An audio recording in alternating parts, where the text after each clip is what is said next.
momento d'oro per il volley Fratte. La squadra di coach Zorzi è involata ai vertici del girone B della Serie C femminile. Dall'alto del secondo posto non vede più i playoff come un miraggio. L'obiettivo sembrerebbe molto importante e sembra che i risultati ci stiano dando una mano.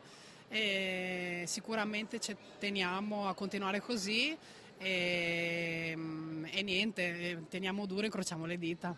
Il Volley Fratte è una società che storicamente sforna atlete di livello. In Serie C non è più una novità l'innesto di Sofia Fantinato, ancora in età under 18. Abbiamo cominciato con un gruppo per metà nuovo e abbiamo cominciato bene il campionato, a parte qualche scivolone diciamo. Però si sta bene, il gruppo è unito e insomma lo spogliatoio è forte quanto il campo, diciamo. Un altro giovane innesto in Serie C è Francesca Scolaro, altro prodotto del vivaio del Fratte. Sono in Serie C da qualche mese, non ho cominciato subito la stagione, però devo dire che mi trovo veramente molto bene.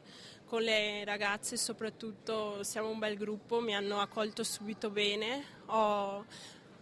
Magari le differenze sono nel gioco, sicuramente ho trovato tanta differenza, però sto facendo il massimo per cercare di dare tutta me stessa durante gli allenamenti. Fra Under 18, che gioca anche nel campionato di seconda divisione e Serie C, c'è un importante legame che si traduce in scambio di atlete. L'Under 18, fra l'altro, è già qualificata alla fase regionale. Sicuramente la crescita tecnica è notevole perché i livelli comunque di una Serie C, quanto come ritmi di allenamento e comunque come gesti tecnici che vengono riproposti, sono innegabilmente superiori rispetto a quelli che vengono proposti nella seconda divisione, dove la maggior parte del gruppo si allena. Scendendo d'età, l'altra squadra che promette molto bene è l'Under 14, allenata da Ornella Dengo.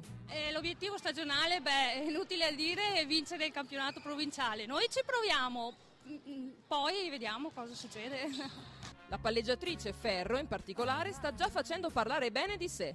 In questi ultimi anni abbiamo sempre portato a casa ottimi risultati e speriamo di continuare a queste esperienze belle. I grandi numeri, abbiamo visto, al Volley Fratte non mancano. Storia, qualità ed esperienza sono di casa. Ciò che manca quest'anno è uno sponsor di denominazione. La società si chiama Volley Fratte, quindi manca una denominazione.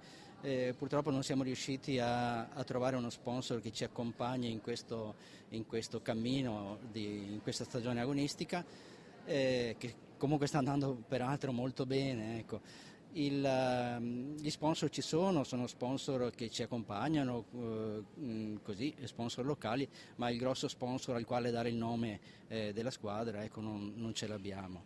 Riusciamo comunque, stando attenti un po' con le spese e con il bilancino del farmacista, insomma, ecco, ad andare avanti ugualmente.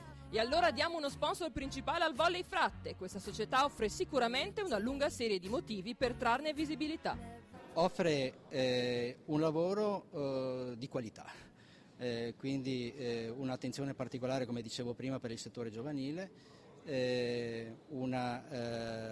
tecnici molto qualificati e quindi delle squadre impostate con un certo criterio, ecco, con un certo tipo di impostazione. Quindi un lavoro che secondo me è un lavoro di qualità, che spero che con la sua visibilità, ecco, venga riconosciuto e venga adeguatamente gratificato.